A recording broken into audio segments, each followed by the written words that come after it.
Bruce Lee became the icon of speed, power, and philosophy that the world worships today. He was just a wild, angry teenager running through the chaotic streets of Hong Kong. Most people know Bruce Lee as a disciplined martial arts master, a philosopher, and a movie star. But very few know that his early days were filled with fights, fear, and rebellion. He wasn't born with control. He earned it through chaos. And the shocking truth is, his journey to mastery began not in a dojo but in the dirty back alleys of Hong Kong, where survival meant learning how to fight, or getting beaten down. This is the untold story of how a restless young boy named Lee Yip Man transformed from a reckless street fighter into the world's most influential martial artist, Bruce Lee. The streets that forged the dragon. Bruce Lee was born in San Francisco in 1940 but grew up in the crowded streets of Hong Kong. The city was still recovering from the devastation of World War II, and the atmosphere was filled with tension, gangs, and poverty. Every street corner had young men looking for a fight. Violence wasn't entertainment, it was part of daily life.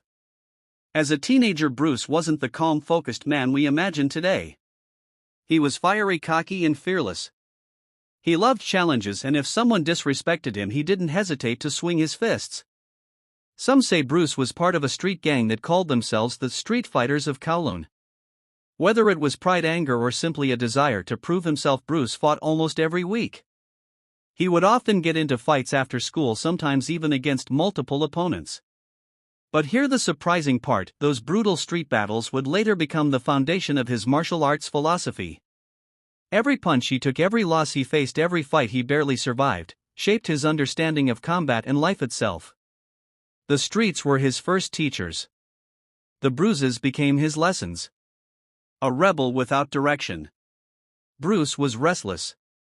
He didn't like being told what to do, and traditional schools couldn't handle his energy. His grades were poor and his attitude often got him into trouble.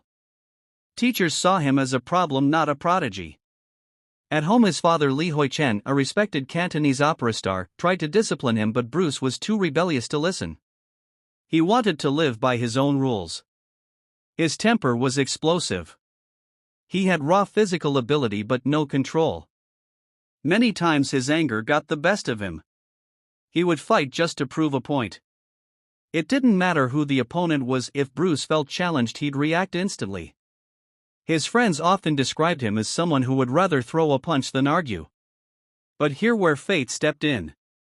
One day, after winning a fight against another teenager, Bruce was confronted by that boy's parents, wealthy and influential people. They threatened to press charges. Bruce's parents were terrified. They realized that if he didn't change, he would either end up in jail or dead.